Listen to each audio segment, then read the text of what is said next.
Donc, nous saluons tous les enfants de Dieu, la grâce et la paix de notre Père, au nom de Jésus-Christ, nous soient multipliés. L'unique et le seul vrai Dieu, le roi des rois, le Seigneur des seigneurs.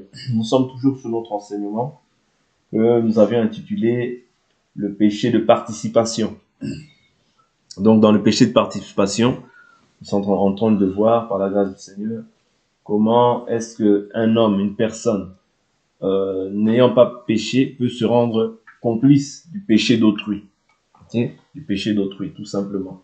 Ça veut dire que nous avons vu dans un premier temps que de ne pas former un attelage disparate avec les incroyants, car quelle part le croyant a-t-il avec l'incroyant? Donc il y a deux types de personnes, il y a le croyant et il y a l'incroyant. À la surface de la terre, je vous dis qu'il y a deux races.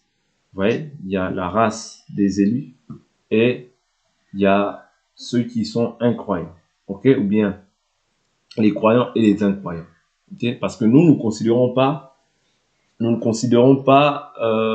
tous ceux qui sont même dans les religions, qui sont en dehors de la foi chrétienne, nous ne les considérons pas comme étant des croyants, parce que selon nous, ils adorent des idoles, ok, ils adorent des idoles, donc ils ne sont pas en relation avec le véritable, mais seulement quand tu es revêtu du Saint-Esprit, c'est là que tu es en relation avec le véritable. D'accord? Sinon, même s'il s'avère que tu aimes bien une personne, que tu t'entendes bien avec une personne, tu ne peux pas aller au-delà de ce qui est écrit. Tu ne peux pas aller faire des choses que la parole condamne. Parce que dès lors où toi tu agis ainsi, automatiquement, tu te rends coupable devant Dieu. La personne qui fait cette chose-là, elle n'a pas forcément à rendre de compte à Dieu, puisque Dieu ne tient pas compte des temps d'ignorance. Celui qui n'est pas encore en Jésus, Dieu ne compte pas encore. Mais toi qui es en Jésus, Dieu commence à compter maintenant pour toi. Ouais, Dieu commence à compter les offenses que tu es en train de faire. Voilà pourquoi il faut te garder pur. Okay? Il faut te garder pur. Nous avons vu beaucoup de passages par la grâce du Seigneur, quelques passages du moins. Je crois que nous avions commencé à voir 1 Timothée 5, 20 à 25, ouais, en ce qui concerne l'imposition des mains. Okay? Nous avons vu que c'était par rapport à ceux qui entrent dans une fonction qui est appelée à la direction. Évêque, apôtre, prophète, pasteur, docteur, évangéliste. Mais même une personne comme ça, en soi, si tu ne la connais pas, tu ne peux pas lui imposer les mains rapidement. Ok? Il faut apprendre à connaître une personne. Ok? Donc c'est très important. Parce qu'il y a des gens, des fois, qui imposent les mains en désordre. Or, bibliquement, ce n'est pas la doctrine que la Bible nous enseigne. D'accord? Et c'est toujours c'est-à-dire, c'est, même si une personne est malade, même si voilà, peu importe la chose, tu dois prendre le temps de connaître la personne. Ok? Parce qu'aujourd'hui, on voit des débordements quant à ce qui concerne l'imposition des mains, qui n'est pas, en fait, conforme à l'écriture, selon 1 Timothée chapitre 5, que nous avions vu dernièrement par la grâce de Dieu. Ok. Donc, nous avions vu aussi, par la grâce du Seigneur, le livre de Nombres, où Corée, Dathan, Abiram, tous ont été emportés. Vous voyez? Et même c'est-à-dire ceux qui se sont alliés aussi, qui se sont rassemblés à eux aussi, ont été emportés. Voilà pourquoi faites attention. S'il y a des choses que Dieu est, l'idolâtrie, ouais, faites attention à ces choses. S'il y a des choses pour lesquelles Dieu a de la haine, c'est l'idolâtrie. Vous voyez? Donc, nous allons prendre encore quelques écritures par la grâce du Seigneur. Alors,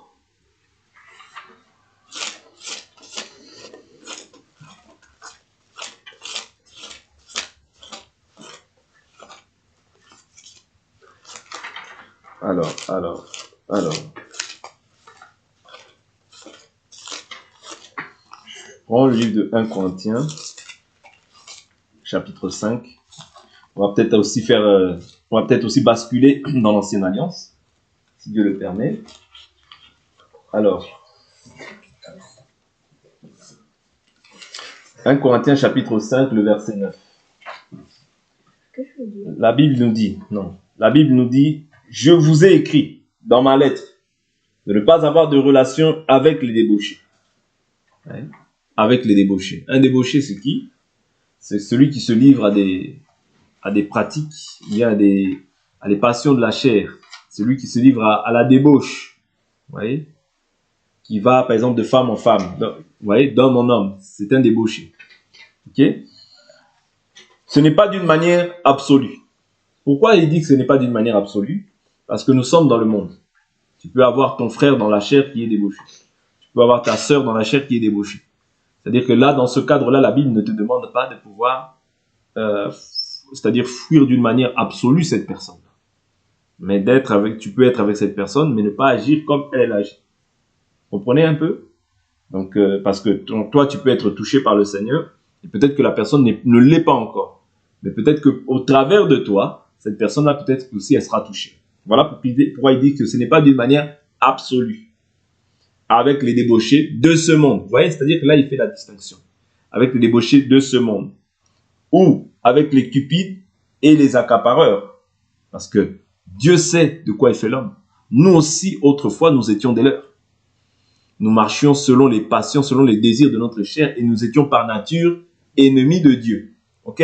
Éphésiens chapitre 2. Donc, voilà pourquoi il dit que ce n'est pas d'une manière absolue. Avec les débauchés, les accapareurs, les idolâtres, ouais, ou les cupides. Il dit autrement, vous devriez sortir du monde. C'est-à-dire sortir du monde, on ne peut pas parce qu'on vit dans ce monde. N'est-ce pas?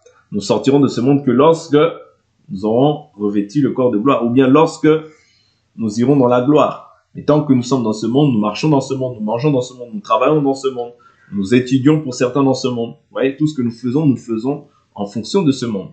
Ok? Et voilà pourquoi des fois aussi nous subissons aussi les influences de ce monde.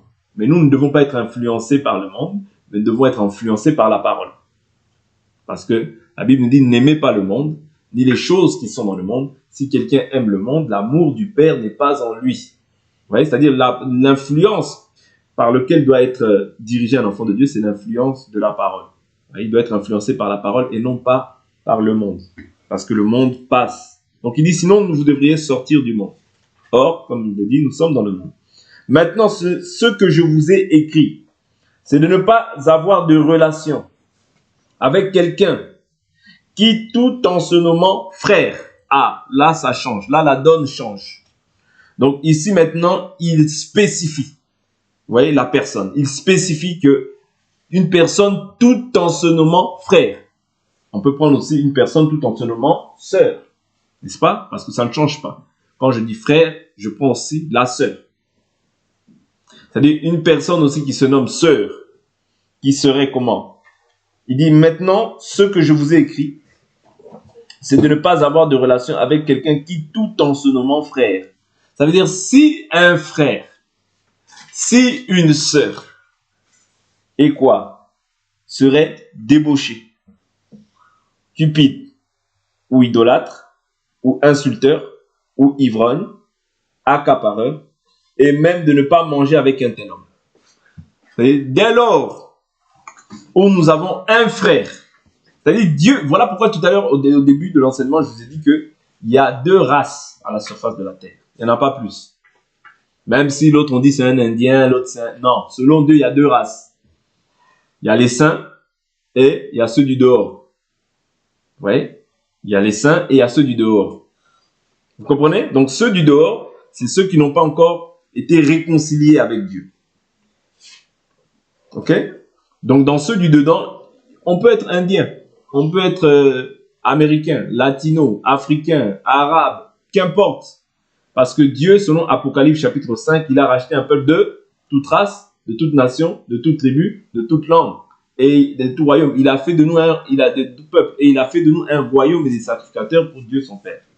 C'est-à-dire que nous tous, c'est-à-dire Dieu ne fait pas de considération de personnes par rapport aux races, comme l'homme peut le regarder. Non.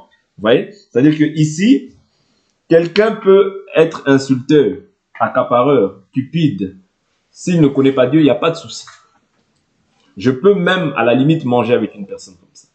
Mais si une personne prétend être frère, parce que celui qu'on appelle frère, c'est celui en qui on voit Christ. C'est celui qui est né de Dieu. Vous voyez, c'est lui qui s'est repenti, converti et né de Dieu. C'est-à-dire né de nouveau, né d'eau et d'esprit. C'est-à-dire celui-là, si on trouve en lui la cupidité, si on trouve en lui la débauche, si on trouve en lui l'ivrognerie, si on trouve que c'est un insulteur, si on trouve que c'est un accapareur, je ne peux même pas manger avec une telle personne. Est-ce qu'on est d'accord? Dès lors où toi tu te déclares étant de Jésus, et que tu marches maintenant différemment de ce que Jésus dit, à moins que tu prononces directement que moi j'abandonne cette voie, là je te considère comme un païen, il n'y a pas de souci. Ok?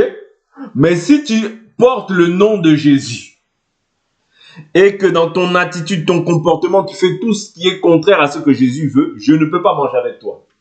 Du moins tant que tu dis que tu es de Jésus. Le jour où tu dis non, moi personnellement j'ai abandonné cette voie, on peut parler de tout et de rien. On ne parlera même pas de la foi parce que moi, pour moi, je te dirais, bon, moi, pour moi, je ne te considère pas comme un frère. Parce que si je te considère comme un frère, je ne peux pas manger avec toi ni parler avec toi. C'est-à-dire, si délibérément, tu te lèves, c'est-à-dire publiquement, et c'est-à-dire, voilà, tu déclares que tu es apostat. Ouais. Apostat, c'est-à-dire quelqu'un qui a abandonné la foi. C'est-à-dire quelqu'un qui ne confesse plus Jésus comme Seigneur et Sauveur. Il n'y a pas de souci. Je te considère comme un païen, comme quelqu'un d'autre. Mais on ne parlera pas de la parole, toi et moi. Vaut mieux que tu t'en ailles. Vous voyez? Parce que nous devons chasser le méchant du milieu de nous. Ok? Ok? On ne doit pas faire d'état d'âme sur ces choses-là. Oh oui, mais c'est mon frère dans la chair. Pas de relation. C'est ma sœur dans la chair. Pas de relation. À moins que cette personne dise, non, moi, en tout cas, je suis païen. Bon, comme tu es païen, c'est bon. Il n'y a pas de souci. Tu vois? Parce que quand tu es païen, la Bible est claire. Vous voyez? Ce n'est pas d'une manière absolue avec ceux du dehors. Donc, comme tu es païen, tu es quelqu'un du dehors. Donc, toi, tu n'espères plus en la foi. C'est inutile que je puisse partager même la parole avec toi. C'est inutile. Puisque toi, tu n'espères pas en ces choses-là. Pour toi, ces choses-là, c'est une fable, c'est un mensonge. C'est inutile que je puisse même parler des choses de Dieu avec toi. Vous voyez? Parce que tu as connu la vérité et tu as vomi les choses. Donc toi, tu es un chien. Parce que le chien, selon Matthieu, la Bible nous dit, ne donnez pas ce qui est sain aux chiens et ne jetez pas vos perles au pourceau, de peur qu'ils se retournent et qu'ils vous dévorent. Vous comprenez?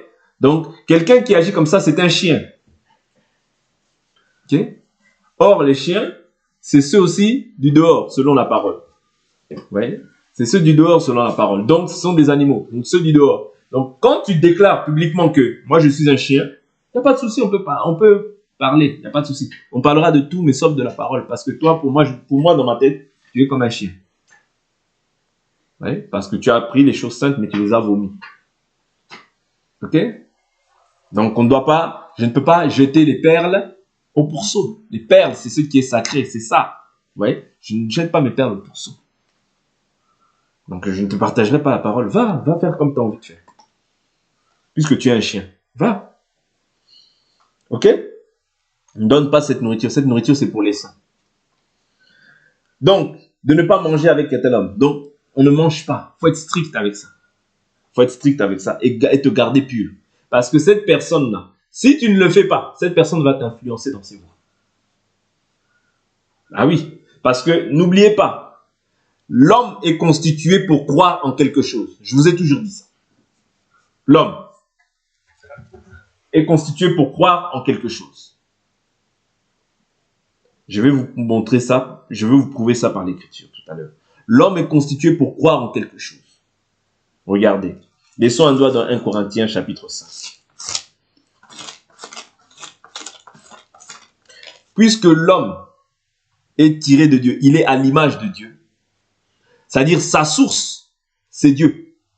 Vous comprenez? C'est-à-dire l'homme, quand tu le coupes de sa source, il doit s'attacher à quelque chose. Est-ce que vous comprenez? L'homme, du fait qu'il est à l'image de Dieu, vous voyez, et quand tu es en Christ, tu es non seulement à l'image et à la ressemblance de Dieu. Voilà pourquoi quand on te voit comme ça, tu dois ressembler à Dieu. Si on te voit, tu ressembles au diable, il y a un problème. Donc, Il dit quoi? L'Écriture nous dit quoi dans le livre d'un Timothée? L'Écriture nous dit quoi dans le livre d'un Timothée? 1 Timothée chapitre 4. Je prends le verset 1. Mais l'Esprit dit expressément que dans les derniers temps, quelques-uns abandonneront quoi? La foi. Pour s'attacher à des esprits séducteurs et à des doctrines de démons. C'est-à-dire qu'ils abandonnent la foi, mais ils abandonnent toujours pour s'attacher à quelque chose d'autre. Voilà pourquoi l'homme est constitué pour s'attacher à quelque chose. Si tu ne t'attaches pas à Dieu, tu t'attacheras à quelque chose, mais qui n'est pas Dieu. Et comme je vous ai dit, un Dieu qui change entre temps, ce n'est plus Dieu, c'est un démon. Parce que nous, notre Dieu ne change pas. Il est le même hier, aujourd'hui, éternellement. Donc, un Dieu qui change entre temps, ce n'est pas Dieu, c'est un démon. Ouais. Si tu as changé de doctrine, tu as abandonné la foi pour t'attacher à des esprits séducteurs et à des doctrines de démons. L'Éternel, notre Dieu, ne change pas. Même si cette parole est dure, c'est ça ton salut. Il n'y aura pas un autre salut. Jude 1, verset 3. La Bible nous dit que le salut a été transmis une seule fois à tous les saints. Il n'y aura pas un autre salut. N'espère pas qu'on va changer l'évangile. Ne te dis pas que ça va changer. On martèlera, même si la chose est difficile, on martèlera. Parce que c'est à ça que Dieu nous a appelés. Paul et Pierre nous disent que je ne cesse de vous rappeler ces choses car pour vous elles sont salutaires. Et il dit veille sur toi-même et sur ton enseignement. En agissant ainsi, tu te sauveras et toi-même et ceux qui t'écoutent. C'est-à-dire il n'y a pas tout le monde qui va t'écouter. Il y a des gens qui n'écouteront pas, il y a des gens qui écouteront. Ceux qui écouteront, c'est pour eux le salut. En réalité, Dieu ne voit pas tout le monde. Dieu voit seulement ceux qui écoutent. Oui. Ceux qui ont le cœur disposé, comme Lydie, Dieu ouvrit son cœur pour qu'elle s'attache aux paroles que Paul disait. C'est-à-dire, il y en a d'autres qui seront là, qui écouteront. Mais en fait, ça va rentrer, ça va sortir. Ça ne va pas dans leur cœur parce qu'ils ne trouvent pas une terre profonde pour pouvoir faire un travail. C'est-à-dire que quand Dieu envoie sa parole, il y en a d'autres. C'est-à-dire, même s'il y a 2 personnes qui doivent recevoir, même s'il y a 10 personnes, ou admettons que même il y a 1 million de personnes, mais si dans les 1 million de personnes-là, Dieu a désigné que 10 personnes qui doivent croire, ils écouteront tous, mais Dieu voit les 10. Est-ce que vous comprenez? Est-ce que vous comprenez? Dieu voit les 10 qui étaient là, qui sont disposés à pouvoir recevoir cette parole. Ceux qui ne sont pas destinés à ces choses-là vont s'endurcir et tôt ou tard, ils y trouveront quoi? Une occasion de chute. Cette parole-là deviendra un scandale ou une occasion de chute pour eux, pour aller se dire non, finalement, tu sais, moi j'ai écouté tout ça. Depuis toute mon enfance, on m'a bassiné avec ces choses-là, mais en réalité, je n'ai jamais cru. Je vais vers les dieux des Noirs. Ce sera ton chemin. En fait, c'était la destination qui t'était réservée à toi. Mais si tu t'attaches à ces choses-là, nous verrons que réellement, ces choses-là t'étaient destinées. Oui. Parce qu'il y en a d'autres qui doivent croire, il y en a d'autres qui doivent s'égarer. Dieu a aimé Jacob, mais il a haï Ésaü. Vous comprenez? C'est triste, mais c'est ça la réalité des choses. Quand nous verrons que plus tard, tu vas justifier des choses pour pouvoir t'égarer, pour pouvoir aller te mettre avec des païens, on comprendra en fait que tu n'as jamais cru en cette parole. Et pour toi, en fait, ça a été un voile. Cette parole a toujours été un voile. Quand on doit parler pour que tu mettes la parole en pratique. Mais il y a un problème. Parce que cette parole-là, quand elle vient, elle doit produire quelque chose en toi. Le dégoût du monde. La haine du monde. La haine du monde. C'est ça que doit produire la parole en toi. Le Fils de Dieu est apparu afin de détruire les œuvres du diable. Mais quand tu t'attaches aux œuvres du diable comme si c'était un gain, non, mais il y a un problème. Il y a un problème. Puisque cette parole-là, elle doit mettre en toi le dégoût du monde. Le dégoût de tout ce qui est charnel. Le dégoût, c'est ça que Jésus est venu faire. Détruire les œuvres du diable. Pas collaborer, pas coopérer, mais détruire. Ok? Donc, abandonner, toujours pour s'attacher à autre chose. Toujours. Même dans le même livre de Timothée, qu'est-ce qu'il dit? De Timothée aussi, qu'est-ce qu'il dit? Dans 2 Timothée, je prends aussi au chapitre 3, chapitre 4, chapitre 4, il dit, au verset 3, il dit, au verset 2, il dit, prêche la parole, insiste en toute occasion, favorable ou non, convainc, reprend, exhorte avec toute patience et en instruisant. Car il viendra un temps où les hommes ne supporteront plus la saine doctrine, mais au gré de leur propre désir, avec la démangeaison d'écouter, ils se donneront maître sur maître. Ils détourneront leur oreille de la vérité et se tourneront. Vous voyez? C'est-à-dire ils détournent leur oreille de la vérité et se tourneront quoi? Vers quoi? Vers les fables. Les fables ne sauvent pas. Même si tu veux te consoler avec des faux évangiles. C'est bien, tu te consoles. Tu veux te dire, non, je suis quand même un peu dans l'évangile. Je suis quand même un peu dans l'évangile. J'écoute quand même la parole. C'est une consolation, mais une consolation vaine. Un salut vain. Un salut qui ne sauve pas. Il n'y a qu'une seule foi, un seul baptême, un seul Dieu qui est au-dessus de tous, parmi tous et en tous. Dieu a déjà posé la doctrine pour chacun d'entre nous. À chacun d'entre nous maintenant de marcher selon les voies que Dieu a établies pour ton salut. C'est à prendre ou à laisser.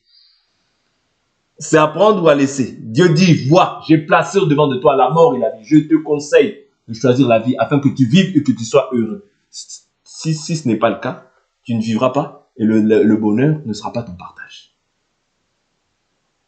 Je reprends le livre de 1 Corinthiens. 1 Corinthiens, chapitre 5, je crois on était au verset... Alors, 1 Corinthiens, nous étions au verset 12. Il dit, qu'ai-je en effet à juger ceux du dehors? Donc, nous, ceux du dehors, nous ne les jugeons pas. Ceux du dehors, c'est pas la peine de juger ceux du dehors, comme on voit les gens aujourd'hui. Oh, un tel, c'est un païen, un tel, c'est un païen. C'est pas la peine. Ceux du dehors, moi je parle bien de ceux du dehors, pas ceux qui sont du dedans et qui... Non, je parle bien de ceux du dehors. La Bible nous dit quoi? Qu'ai-je en effet à juger ceux du dehors? N'est-ce pas de ceux du dedans que vous êtes juges? Donc si je suis juge pour ceux du dedans. Ceux qui prétendent être saints, ceux qui prétendent être de Jésus, je suis juge pour eux. Je dois juger les actions, les comportements, les actes de ces personnes-là. Vous voyez? Mais je dois les juger, c'est-à-dire en mettant une brèche de miséricorde. Pourquoi? L'Écriture nous dit quoi? La miséricorde triomphe du jugement. C'est-à-dire que quand je juge, oui c'est bien, je veux juger les actions, en n'oubliant pas aussi que le Seigneur est mort pour ces personnes-là. Parce qu'il y a des gens, quand ils jugent, ils veulent crucifier la personne. Non, le jugement, c'est pas ça. Le but du jugement, c'est de redresser la personne, de corriger la personne pour qu'elle revienne à son bon sens. C'est ça le but du jugement. Le but du jugement, c'est pas que la personne meure. Non, parce que la Bible nous dit que le Seigneur ne désire pas la mort du méchant, mais désire que le méchant se repente et qu'il ait la vie. Vous voyez? Et même l'Écriture dit, si un juste se détourne de sa justice, tous les actes de justice qu'il aura posés ne lui serviront de rien. Mais néanmoins, même dans cela, dans ce cadre-là, ce n'est pas la volonté de Dieu que d'une seule de ses brebis se perde. Ce n'est pas la volonté de Dieu. Donc moi, je dois user de miséricorde, user de patience à l'égard des personnes, même qui s'égarent. Et si cette personne était destinée à l'égarement, il ira de toute manière. Ce n'est pas ça le problème. Mais la Bible nous dit quoi? Si une personne ramène une personne de la voie où elle s'était égarée, il fera quoi? Il couvrira une multitude de péchés. C'est pour ça que je vous dis que bien que nous jugeons, n'oublions pas aussi la partie miséricorde. Miséricorde, selon ce que Jacques nous dit.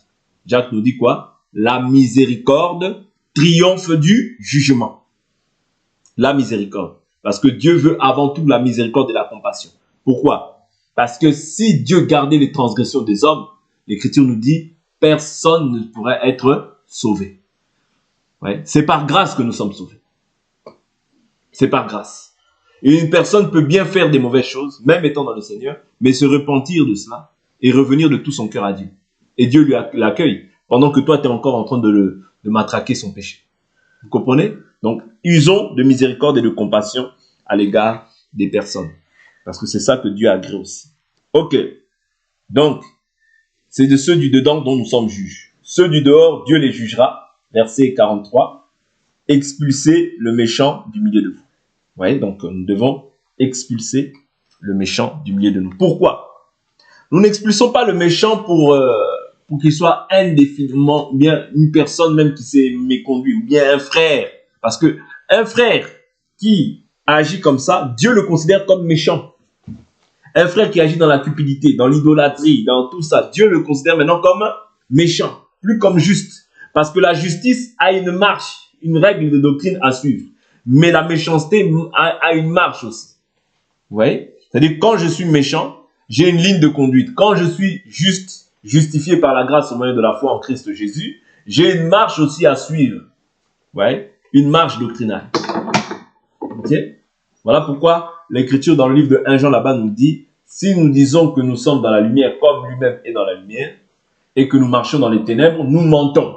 La vérité n'est pas en nous. Vous comprenez? C'est-à-dire que, là il dit, si nous disons que nous marchons, si nous disons que nous demeurons en lui, et que nous marchons dans les ténèbres, vous voyez? C'est-à-dire c'est une marche à suivre. Marcher dans les ténèbres ou marcher dans la lumière. Il faut que tu choisisses. Tu ne peux pas être dans les deux à la fois. Non. Il faut que tu choisisses. Soit tu es ténèbres, soit tu es lumière. Et les ténèbres, c'est pas simplement se dire que bon, je suis un plat, à ce moment-là, je suis un peu ténèbres, mais là, à ce moment-là, je suis lumière. On ne choisit pas avec Dieu. On ne se moque pas de Dieu. Ce qu'un homme sème, il le moissonnera. On ne se moque pas de Dieu. Ouais. Si tu penses que tu te moques de Dieu, c'est Dieu qui se moque de toi. On ne se moque pas de Dieu. C'est lui qui t'a créé. Tu dois avoir la révérence devant Dieu. Oui. Donc il dit expulser le méchant du milieu de nous. Si maintenant le méchant se repent, nous l'accueillons. Si le méchant se repent sincèrement, nous l'accueillons. Parce que c'est un frère qui est devenu méchant. Okay? C'est un frère, mais qui n'a pas veillé sur son cœur, qui n'a pas veillé sur sa marche, et qui s'est livré à la cupidité, qui s'est livré à la méchanceté, et à des pratiques qui sont abominables. Toi, tu ne peux pas suivre cette voie, de peur aussi de participer à ces péchés. Ok? C'est important. C'est important. C'est pour ça au chapitre 6, verset 9, il dit, « Ne savez-vous pas que les injustes n'hériteront pas le royaume de Dieu ?» Ouais. Ne savez-vous pas que les injustes n'hériteront pas le royaume de Dieu? Ne vous y trompez pas. Vous voyez? Ni les débauchés, ni les idolâtres, ni les adultères, ni les dépravés, ni les homosexuels, ni les voleurs, ni les cupides, ni les ivrognes, ni les insulteurs, ni les accapareurs n'hériteront le royaume de Dieu. Et c'est là ce que vous étiez quelques-uns d'entre vous, mais vous avez été lavés. Vous voyez? Le problème, c'est quoi? Avant, ça ne comptait pas, Dieu ne comptait pas. Enfin, comprenez? C'est-à-dire qu'avant Dieu ne comptait pas, c'est-à-dire il ne tenait pas compte. Dieu sans, voilà pourquoi l'Écriture nous dit quoi dans Acte 17, verset 30, Dieu sans tenir compte des temps d'ignorance. Tu as fait ci hier, tu as fait ça hier, tu n'étais pas dans le Seigneur. Dieu ne tient plus compte. Quand tu viens en Jésus, la Bible dit, il a effacé l'acte qui nous condamnait et dont les ordonnances nous étaient contraires. Vous voyez? Donc il a effacé, il a tout effacé. Maintenant que tu es maintenant en Jésus, vous voyez? C'est-à-dire Dieu a remis les compteurs à 0. Ouais, maintenant Dieu compte. Maintenant Dieu compte. Ouais. Et maintenant, comme tu es sa propriété, tu lui appartiens, Dieu doit te montrer maintenant comment tu dois marcher dans la maison de Dieu. Tu ne marches pas comme tu veux. Tu ne fais pas ce que tu veux. Oh mais non, mais moi je fais comme je veux, ça m'appartient, c'est mon corps, je fais ce que je veux, c'est ma vie. Non, ce n'est plus moi qui vis, c'est Christ qui vit en moi. C'est lui qui te dicte. Et c'est ça là où on a du mal. C'est-à-dire que accepter que Dieu puisse te dicter. Accepter la directive que Dieu veut pour toi. Pour ton bien. C'est pour ton bien. Ouais, c'est pour ton bien. Celui qui ne veut pas ton bien, c'est le diable. Parce que lui, il aveugle tes pensées afin que tu ne voies pas le glorieux évangile de notre Seigneur Jésus-Christ qui est l'image de Dieu. C'est-à-dire même dans le Seigneur, il va te dire, il va chercher à toujours endurcir dans ta pensée pour que tu te dises, ah non, ça fait rien. Oh non, ça fait rien. Non. Vous comprenez? Donc, ne te livre pas au mal. Ne te livre pas au mal. Parce que là l'écriture est claire. Ni les insulteurs, ni les accapareurs n'hériteront le royaume de Dieu. Et c'est là ce que vous étiez quelques-uns d'entre vous. Mais vous avez été lavés, premièrement. Et du fait que nous avons été lavés, nous avons été sanctifiés. Sanctifié veut dire pur, mis à part pour Dieu. Ok? Mais vous avez été justifiés. Ouais? C'est-à-dire qu'aujourd'hui, tu es déclaré juste. Ouais? Tu es déclaré juste, pourquoi? À cause de Jésus, pas à cause de tes propres œuvres. À cause de l'esprit de sainteté qui habite en toi, maintenant tu es déclaré juste. Quand tu reçois le Saint-Esprit, automatiquement Dieu te voit juste. Parce qu'il n'y a qu'un seul juste, c'est le Fils. Et quand Dieu te voit toi, il voit le Fils en toi. Donc c'est le Fils qui n'a pas péché. Donc il te rend juste. Voilà pourquoi ne te dis pas, oh non, moi je vais accepter le Seigneur quand j'aurai fini de pécher. Non, tu n'arrêteras pas. Parce que la nature qui est en toi, vous voyez, c'est pas une nature qui peut, quand je dis la nature qui est en toi, la nature charnelle, hein, la nature du corps, ce corps a été vendu au péché. C'est-à-dire quand tu ressens l'appel de Dieu, va. Ne te dis pas non, là je ne suis pas encore prêt. Tu ne seras jamais prêt. C'est lui qui doit te parfaire. Est-ce que vous comprenez? Les gens veulent chercher à être parfaits par eux-mêmes. Non, c'est faux. Aucun homme par lui-même ne peut y arriver. C'est lui qui doit nous parfaire. Par cet enseignement-là, il te donne la forme. Il te dit non, ça abandonne, ça abandonne. Par le Saint-Esprit, il te donne la forme. Ça abandonne, ça abandonne. Vous comprenez? C'est lui qui doit nous parfaire. Il est vrai que nous devons nous efforcer, mais celui qui fait le travail de perfectionnement, c'est Jésus. Par toi-même, tu ne peux pas. Voilà pourquoi Paul dit, je suis à même de vouloir faire le bien, mais non pas d'accomplir. Ce qui est bon n'habite pas en moi. Ce qui est bon n'habite pas en moi, c'est-à-dire dans cette chair. Donc ne te dis pas, oh non, bon moi j'attends un peu, comme ça, ouais, là je serai bon comme je suis. Non, non, non, non, non. Non. Ne crois pas que c'est par tes propres efforts. Et beaucoup, quand ils mettent beaucoup plus leur effort, ils se fatiguent. Et après, ils tombent. Parce qu'il a mis son intellect dans ces choses-là.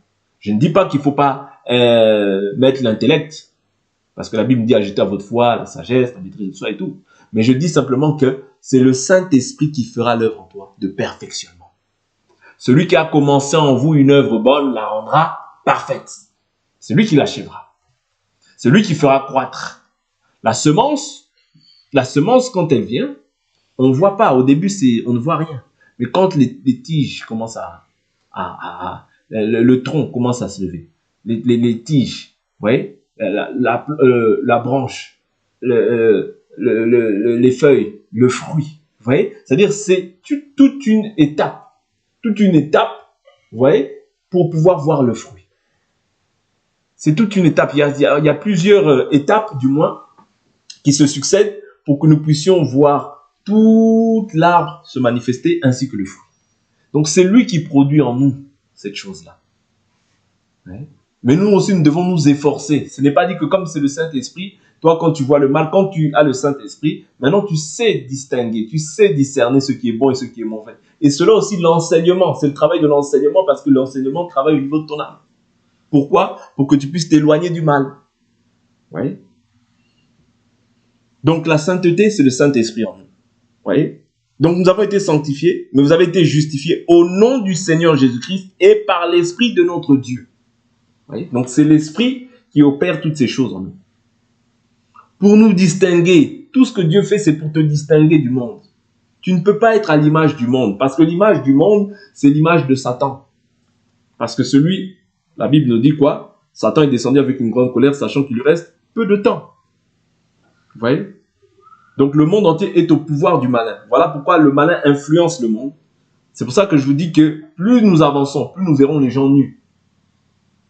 Pourquoi? Parce que le diable veut faire toujours le contraire de ce que Dieu veut. Et Dieu veut nous revêtir, Dieu veut qu'il y ait la décence parmi nous. La pudeur, la modestie, toutes ces choses. Ok? Mais le diable veut faire toujours tout le contraire de ce que Dieu a établi. Okay? C'est pourquoi l'Écriture ne nous pousse pas à vivre comme les gens du monde. En fait, en réalité, à te garder pur. Parce que si tu n'es pas pur, tu es impur. Avec Dieu, il n'y a pas de juste milieu. Et je vous dis toujours que les souillures, il y a les souillures dans la chair, mais il y a les souillures de l'esprit. Il y a une souillure qui peut venir en toi, c'est-à-dire qui peut naître en toi par rapport à quoi? Par rapport à une parole que tu as entendue. Ça peut souiller ton esprit. Voilà pourquoi il faut se garder pur. C'est très difficile de se garder pur dans les temps dans lesquels nous sommes. C'est très difficile. Oui, je l'admets, c'est très difficile. Mais néanmoins, nous devons faire tous nos efforts pour nous garder purs. Faites tous vos efforts. Oui, comme Lot. Oui, il torturait chaque jour son âme de juste par rapport aux iniquités qu'il voyait et entendait. Oui. Garde-toi pur.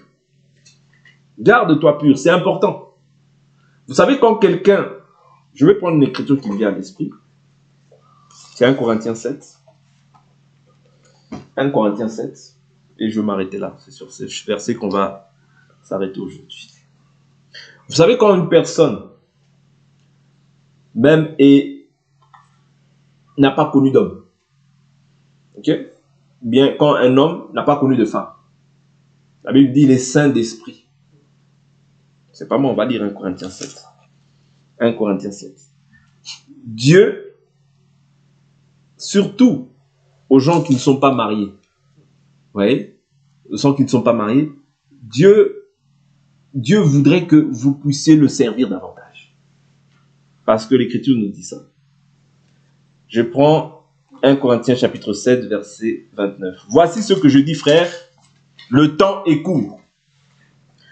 Désormais, que ceux qui ont une femme soient comme s'ils n'en avaient pas, ceux qui pleurent comme s'ils ne pleuraient pas, ceux qui se réjouissent comme s'ils ne se réjouissaient pas, ceux qui achètent comme s'ils ne possédaient pas, ceux qui usent du monde comme s'ils n'en usaient réellement pas, car la figure de ce monde passe. Or, je voudrais que vous soyez sans inquiétude. Celui qui n'est pas marié s'inquiète des choses du Seigneur, des moyens de plaire au Seigneur. Donc, quand tu n'es pas marié, on doit voir quelqu'un d'investi, quelqu'un de zélé, qui a de l'empressement pour les choses de Dieu. Parce que quand tu es marié, maintenant, c'est le contraire. La Bible nous dit quoi? Celui qui est marié s'inquiète des choses du monde. Les factures, l'eau, la nourriture, comment je vais payer, comment je vais faire ci. Ah, ça, ce prélèvement n'est pas passé. Ah, il faut que j'aille chercher un deuxième travail peut-être pour pouvoir remplir le frigo. C'est des choses du monde. Ouais, c'est des choses du monde. C'est-à-dire que vouloir ou pas, même si nous sommes spirituels, mais la Bible le dit. Ça veut dire ces choses-là, qu'on le veuille ou non, elles sont présentes. C'est-à-dire s'inquiéter des choses du monde, ça reste humain. Ouais, c'est-à-dire ça, en fait, ces choses-là t'empêchent de pouvoir être pleinement consacré à Dieu. Mais quand toi, tu n'as pas les factures, tu n'as pas les enfants, tu n'as pas le mari qui va venir te dire tu n'as pas fait à manger, tu n'as pas fait à manger, ceci, cela, eh bien, tu dois t'inquiéter des choses du Seigneur, du moyen de plaire au Seigneur. Oui, c'est ce que la Bible dit. Il dit, celui qui est marié s'inquiète des choses du monde, des moyens de plaire à sa femme. Et la Bible dit quoi? Et il est partagé. C'est-à-dire que tu dois t'inquiéter des choses du monde, des factures, des enfants, comment ils vont étudier leur scolarité, voilà, l'autre qui veut faire des écoles, tout ça. C'est une inquiétude qui peut naître en nous. Même si le Seigneur nous dit, ne vous inquiétez de rien, mais en toute chose faites savoir vos besoins par des prières et des supplications. Mais là, Paul aussi le dit. Ça veut dire que le Seigneur connaît en fait de quoi est fait l'homme. Ouais, l'homme est fait aussi d'inquiétude. Dans sa chair là, dans cette chair, il y a l'inquiétude, il y a les soucis, il y a comment. Vous voyez, chercher à résoudre les équations qui se présentent à nous au quotidien. Ok? Donc il est partagé. Il est partagé. De même la femme sans mari, comme la vierge. Vous voyez, c'est-à-dire la femme sans mari et la vierge sont similaires. C'est-à-dire c'est des personnes qui se gardent pures dans la logique, se soucient des choses du Seigneur, afin d'être saintes de corps et d'esprit. Oui, sainte de corps et d'esprit. Parce que tu dois être constamment, logiquement, dans la prière, dans la parole. Ouais, ça te permet de te sanctifier, esprit, âme et corps. Et en soi, de te garder pur. Vous comprenez? Et celle qui est mariée s'inquiète des choses du monde, des moyens de plaire à son mari. Je dis cela dans votre intérêt. Ce n'est pas pour vous tendre un piège, c'est pour vous porter à ce qui est bienséant et propre à vous attacher au Seigneur sans tiraillement. Il dit, si quelqu'un estime déshonorant pour sa fille vierge de dépasser l'âge nubile et qu'ils doivent en être ainsi, qu'il fasse ce qu'il veut. Il ne pêche pas, qu'on se marie. mais celui qui tient ferme en lui-même, sans contrainte et avec l'exercice de sa propre volonté, et qui a décidé en son cœur de garder sa fille vierge, celui-là fait bien. Ainsi, celui qui donne sa fille vierge en mariage fait bien, celui qui ne la donne pas fait mieux. C'est-à-dire que Paul voit tellement la vanité de la vie, il voit tellement la vanité de la vie que lui-même n'était pas marié.